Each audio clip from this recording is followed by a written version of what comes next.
नमस्कार मित्रांनो, 100 air fryer रेसिपीजमध्ये तुम्हा सर्वांचं मनापासून स्वागत. आजचा व्हिडिओ खूपच स्पेशल आणि वेगळा असणार आहे. नेहमी आपण एअर फ्रायरमध्ये वेगवेगळ्या रेसिपीज बनवतो, पण आज मी रेसिपीसोबतच एक मोठा प्रयोग करणार आहे. मला नेहमी विचारला जाणारा आणि माझ्याही मनात असलेला एक प्रश्न, की आपण एअर फ्रायरमध्ये काचेची भांडी किंवा ग्लास बोल्स वापरू शकतो का? हो, आज मी हेच लाईव्ह ट्राय करणार आहे.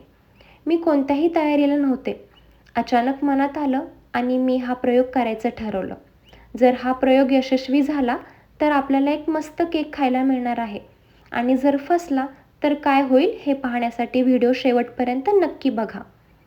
तर या प्रयोगासाठी आणि झटपट केकसाठी मी घरात पाहिले तर मला मिळाला हा डार्क फॅन्टसीचा बॉर्बन बिस्किटांचा पुडा. तुम्ही कोणताही बॉर्बन किंवा चॉकलेट बिस्किटचा पुडा वापरू शकता. सगळ्यात आधी आपण हे सगळे बिस्किट्स मिक्सरच्या भांड्यात काढून घेऊया. आपल्याला याची एकदम फाईन म्हणजे छान बारीक पावडर करून घ्यायची आहे.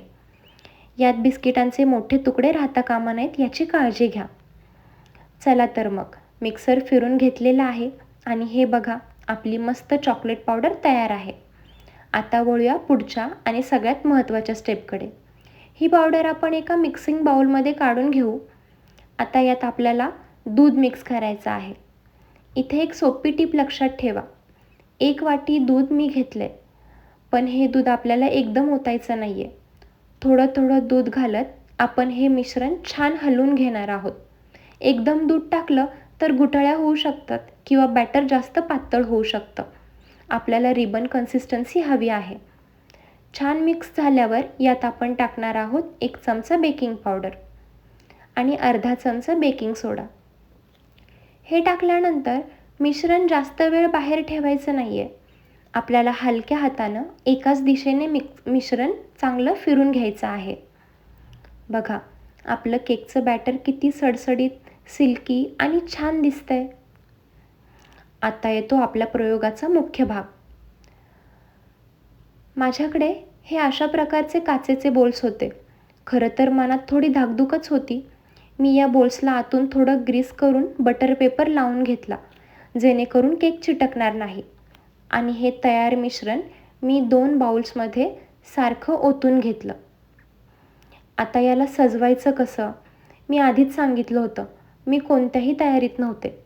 घरात चोको चिप्स किंवा डार्क चॉकलेट असं काहीच नव्हतं. मग मी शोधलं तर मला कॅडबरी डेअरी मिल्कचे शॉट्स मिळाले. मी म्हटलं चला हाच जुगाड करूया. मी दोन्ही केकमध्ये 2-2 शॉट्स मधोमध टाकून दिले. यामुळे केक झाल्यावर आतून छान मेल्टेड चॉकलेट निघेल असं मला वाटलं, पण असं काही झालंच नाही. तुम्ही इथे चोको चिप्स किंवा साधं डेअरी मिल्क चॉकलेटचे तुकडेही वापरू शकता.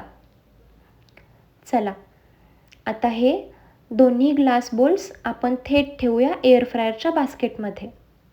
मी एअर फ्रायर 180 डिग्रीवर फक्त 10 मिनिटांसाठी सेट केला आहे. मित्रांनो, ही 10 मिनिट माझ्यासाठी खूप सस्पेन्सनी भरलेली होती. काच फुटणार तर नाही ना? केक नीट फुगेल का? असे अनेक प्रश्न मनात होते. आणि टिकटिक करत वेळ सुरू झाली. चला, आता 10 मिनिटांची वाट बघूया. बघा, 10 मिनिट झालेली आहेत आणि बापरे, माझा तर स्वतःच्या डोळ्यावर विश्वासच बसत नव्हता. हा बघा, आपला केक किती अप्रतिम आणि भारी तयार झालाय. अगदी मऊ, लुसलुशीत आणि वरपर्यंत छान फुगलाय. काचेच्या भांड्यात पहिल्यांदाच मी असं काहीतरी बेक केलं आणि हा प्रयोग 100% यशस्वी झाला. हा केक इतका रिच झालाय की तुम्ही याला कपकेक किंवा ब्राउनीसुद्धा म्हणू शकता. आता मुख्य प्रश्नाचं उत्तर, की एअर फ्रायरमध्ये काचेची भांडी चालतात का? तर हो, 100% चालतात. फक्त एक गोष्ट लक्षात ठेवा, ती भांडी हीटप्रूफ किंवा एअर फ्रायर आणि ओव्हन सेफ असायला हवीत. साधी काच वापरू नका. तर कसा वाटला हा प्रयोगात्मक व्हिडिओ आणि झटपट बर्बन कपकेक? बघा, आणि ते जे मी बॉल्स वापरले होते ते आतमध्ये काही वितळलेच नाही, म्हणून मी फक्त डेकोरेशनसाठी वरून 2 डेअरी मिल्कचे शॉट्स ठेवून दिले. पण चवीला हा केक अप्रतिम होता अगदी ब्राउनीसारखाच. मी तुम्हाला इथे एक केक कट करून सुद्धा दाखवते. आतून सुद्धा छान बेक झाला होता. बघा, याच्या शेपवर किंवा साईजवर जाऊ नका. हा चवीला खूप छान होता. माझ्याकडे केक मोल्ड नव्हता म्हणून मी काचेच्या या बाउलमध्ये केक करून बघितला. तर बघा, कसा वाटला तुम्हाला हा व्हिडिओ? व्हिडिओ आवडला असेल तर लाईक, शेअर आणि चॅनलला सबस्क्राईब करायला विसरू नका. पुन्हा भेटू अशाच नवीन